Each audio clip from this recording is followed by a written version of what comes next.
Assalamualaikum warahmatullahi wabarakatuh. Shalom, Om Swastiastu, Namo Buddhaya, Salam Kebajikan. Perkenalkan, nama saya Anissa Nur Febrianti. Saya merupakan mahasiswa S1 Pendidikan Ekonomi tahun 2023 dengan NIM 17016230014. Pada kesempatan kali ini, saya akan mempresentasikan hasil laporan praktik kerja lapangan atau PKL saya yang berjudul Laporan Praktik Kerja Lapangan pada Divisi Kepesertaan di Dana Pensiun Perindo. Sebelumnya, yang terhormat, selaku Bapak dan Ibu dosen, terutama Bapak dosen pembimbing saya, yaitu Pak Diki Iranto, SE, MSE.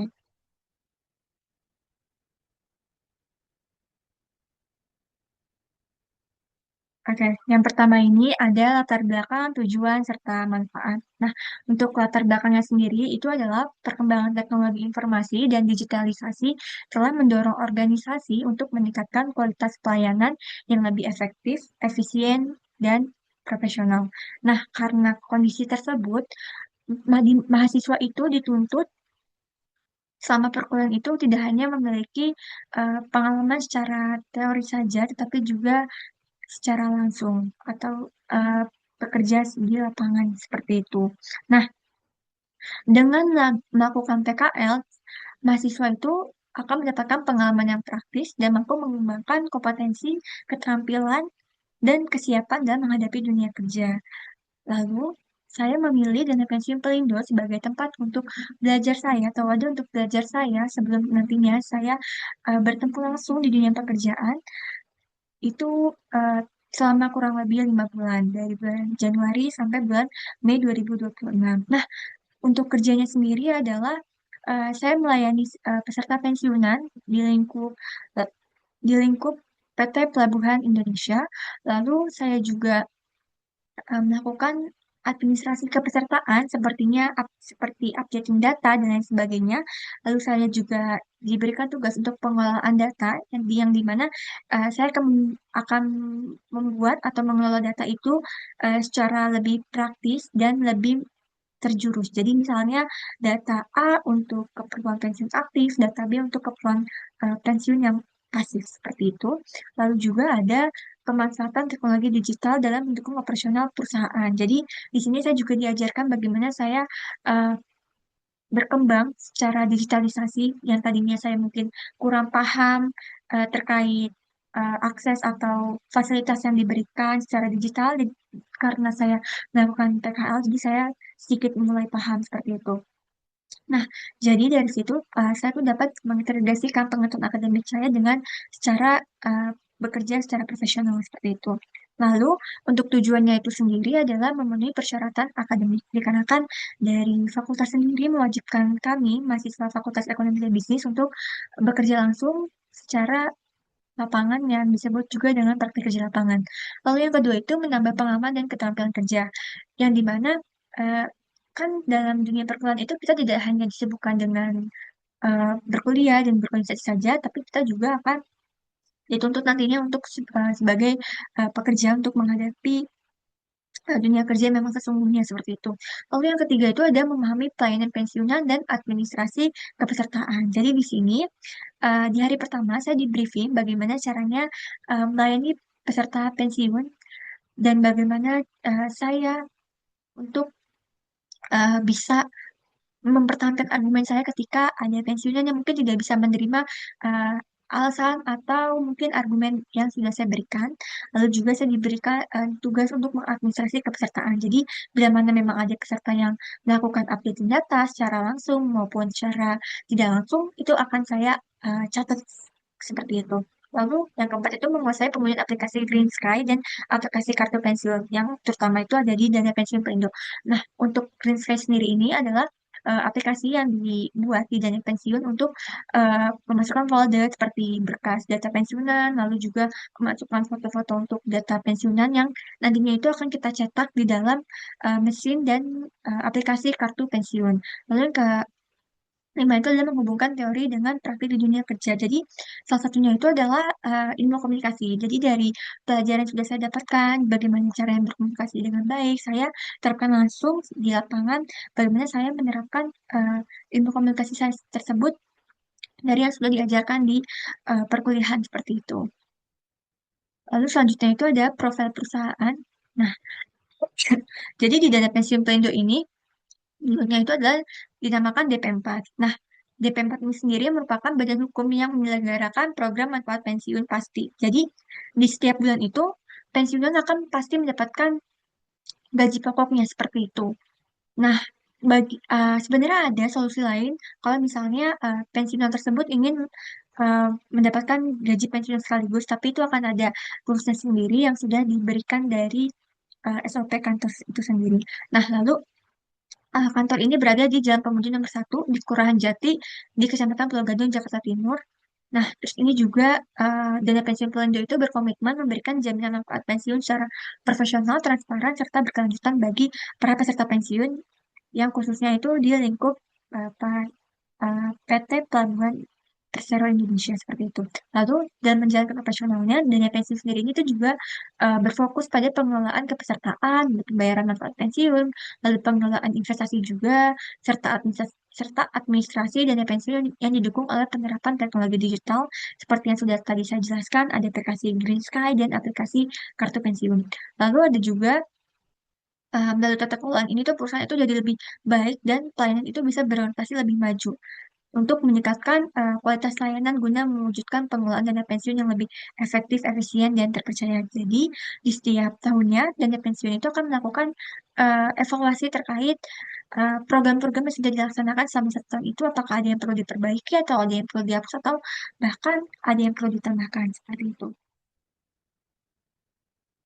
Lalu selanjutnya itu ada visi misi budaya dan usaha. Nah, dari visi misi budayanya itu menjadikan dana pensiun yang sehat dan mampu menunjang kepentingan pendiri dalam menjamin terpeliharanya yang berkesinambungan dan kelayakan manfaat pensiun dan manfaat lainnya bagi peserta. Nah, manfaat lainnya itu salah satunya adalah tunjangan hari raya.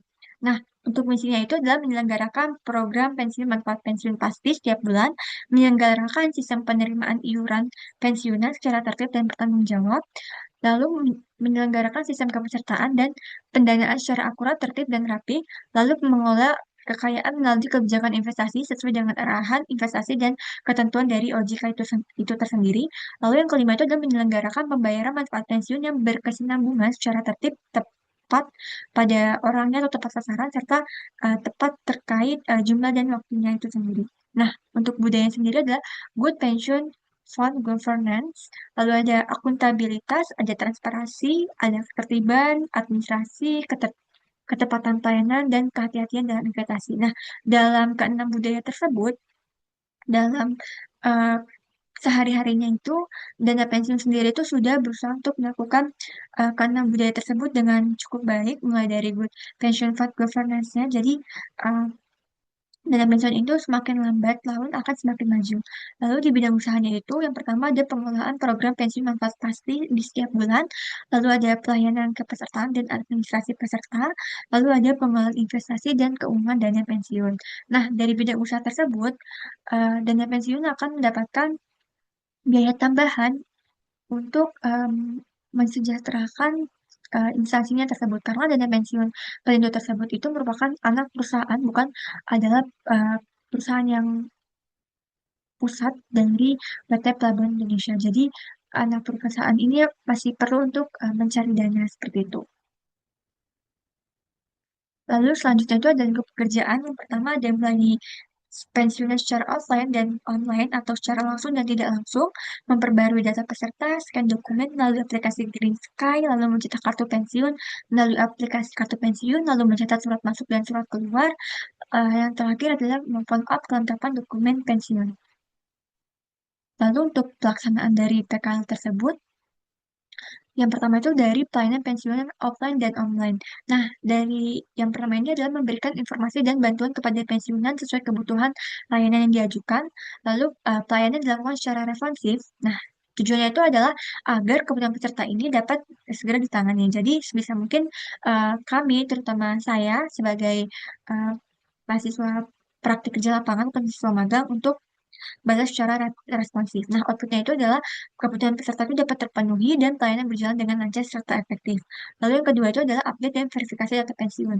Ah, tujuannya itu adalah Melakukan pengecekan dan pencocokan data peserta dengan dokumen pendukungan secara teliti, lalu kegiatan ini bertujuan memastikan data yang tercatat dalam sistem sudah akurat dan mutakhir. Jadi, eh, ketika kita sudah memastikan datanya itu sudah akurat dan sudah sesuai, ya kita akan mengenroll dari pembiayaan manfaat pensiun pasti tersebut untuk dibayarkan di bulan selanjutnya seperti itu. Nah, untuk auditnya sendiri adalah data peserta ini tujuannya itu jadi lebih akurat, valid, dan terbarui dalam sistem administrasi, terutama itu di dalam setiap bulan. Jadi kita akan terus update secara menerus seperti itu. Lalu untuk di selanjutnya itu ada digitalisasi berkas melalui aplikasi Green Sky. Nah, jadi kita tuh akan melakukan pemindaian dokumen atau bisa disebut juga dengan scan yang awalnya itu dilakukan di mesin tool stack, lalu kita pindahkan ke dalam aplikasi Green Sky. Nah, tujuan itu adalah biar uh, ke draft secara otomatis seperti itu. Lalu untuk tujuannya itu juga agar bisa tersimpan dan nantinya di PC atau mungkin di laptop dan sebagainya hilang, jadi akan ada di folder yang sudah dibuat kayak gitu. Nah, untuk pencetakan kartu pensiun itu melakukan proses pencetakan kartu pensiun berdasarkan data peserta yang telah terverifikasi dalam sistem. Lalu juga kartu pensiun diperiksa kembali untuk memastikan kesesuaian identitas sebelum diserahkan ke peserta. Nah, case-nya itu saya pernah mendapatkan pengalaman kalau misalnya eh, di sistem itu kartu pensiunnya itu tanggalnya itu tidak sesuai dengan tanggal asli di KTP. Nah, jadi dari situ kita akan melakukan penyesuaian kembali. Makanya outputnya itu bertujuan adalah untuk uh, si pensiunan ini tuh untuk bisa mendapatkan kartu pensiunnya secara pasti seperti itu. Lalu selanjutnya itu ada pelaksanaan PKL yang follow up kelengkapan dokumen peserta. Jadi kita menghubungi peserta pensiunan terkait data yang diperlukan atau mungkin juga ada eh, calon peserta pensiun yang mungkin beberapa bulan lagi akan pensiun. Jadi kita akan follow up kembali atau kita akan memfollow up dari awal biar peserta pensiun nantinya itu tidak ketinggalan untuk mendapatkan manfaat pensiunnya. Lalu, pencatatan surat masuk dan surat keluar melalui spreadsheet. Nah, tugasnya itu adalah menginput dan mendokumentasikan seluruh surat secara tertib dan dalam sistem administrasi. Lalu yang kedua itu kegiatan ini bertujuan menjaga ketertiban arsip dan memudahkan proses penelusuran dokumen. Nah, outputnya sendiri dari arsip tersebut kita dapat menjaga dengan baik dan dapat ditelusuri dengan mudah. Jadi bisa diakses oleh siapapun gitu, bagi yang memang memiliki akses. Dan biasanya itu menggunakan email kantor. Lalu relevansi teoritis dan pembelajaran dari aktivitas keenam TK yang sudah dijelaskan. Nah, mata kuliah yang relevansinya itu adalah pengantar manajemen dan bisnis. Nah, pengantar manajemen dan bisnis ini diterapkan karena dari sini saya akan mendapatkan manajemen gimana caranya saya bisa mempergunakan waktunya dengan baik, bagaimana saya bisa menghandle peserta pensiun dengan baik, terus juga bagaimana caranya saya untuk berbisnis, karena saya juga diajari bagaimana cara untuk sedikit menghitung dari manfaat pensiun yang sudah didapatkan seperti itu, lalu juga dengan kewirausahaan digital, jadi kita bisa menggunakan aplikasi digital dan juga keterampilan komunikasi. Lalu kendala dan solusi yang dihadapi untuk kendalanya sendiri itu adalah adaptasi terhadap sistem kerja, lalu menjaga akurasi data peserta, komunikasi dengan peserta yang beragam, serta menyeimbangkan kecepatan kerja dan kualitas pelayanan. Karena sebelumnya saya hanya berkuliah, nah jadi kendala yang saya hadapi awal adalah karena saya masih kaget atau saya masih perlu belajar lebih lanjut. Nah, untuk solusinya itu saya yang pertama belajar pastinya dan minta arahan untuk para pembimbing saya. Tidak hanya mentor saya, tapi juga pembimbing ada di divisi saya. Lalu yang kedua itu saya membuat catatan prosedur dari kerja itu sendiri, bagaimana saya akan bekerja besok nantinya, saya akan mengerjakan tugas apa. Lalu yang ketiga itu aktif bertanya ketika mengalami kesulitan. Jadi ketika saya bingung, mungkin data tidak sesuai yang saya dapat, saya akan bertanya uh, terkait data yang menurut saya tidak sesuai. Lalu yang terakhir itu menentukan prioritas pekerjaan dan mengatur waktu dengan baik. Jadi saya diberikan beberapa pekerjaan dan saya juga diberikan klasifikasi pekerjaan mana yang urgent dan pekerjaan mana yang bisa dikerjakan setelah saya mengerjakan pekerjaan yang urgent seperti itu. Lalu caranya itu adalah penyusunan panduan kerja bagi mahasiswa magang.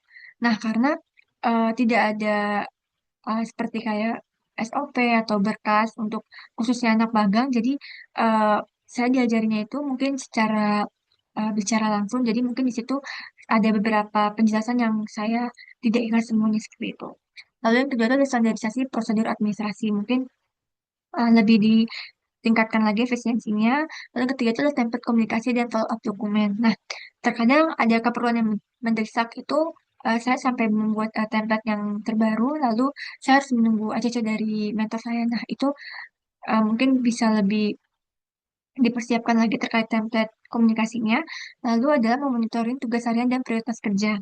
Nah, sebenarnya saya sudah dimonitoring tugas apa yang akan saya perbuat di setiap harinya. Namun terkadang ada tugas dadakan yang harus saya kerjakan, jadi di situ saya suka bingung. Nah, makanya saya untuk menyarankan untuk memonitoring tugas secara pasti dan urgent gitu untuk kedepannya mahasiswa magang yang berada di dana pensiun dulu seperti itu. Dan terakhirnya adalah kesimpulan. Nah, PKL di dana pensiun itu adalah memberikan pengalaman langsung kepada saya dan memahami proses kerja di bidang pelayanan kepesertaan, administrasi, pengelolaan data peserta pensiun, serta yang lainnya. Nah, selama kegiatan berlangsung, saya terlibat dalam berbagai aktivitas seperti pelayanan peserta pensiun, terus melakukan pembaruan data, saya bisa juga melakukan digitalisasi dokumen, pencetakan kartu pensiun, serta pengelolaan termasuk dan keluar.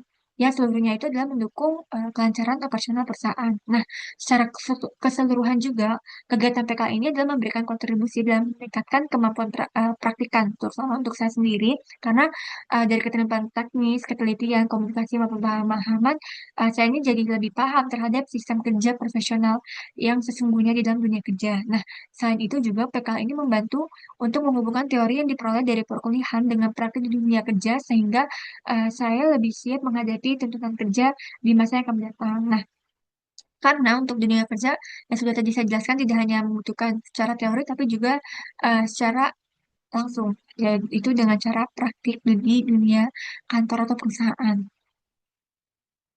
Baik, sekian yang bisa saya ucapkan. Kurang lebih dan mohon maaf. Wassalamualaikum warahmatullahi wabarakatuh.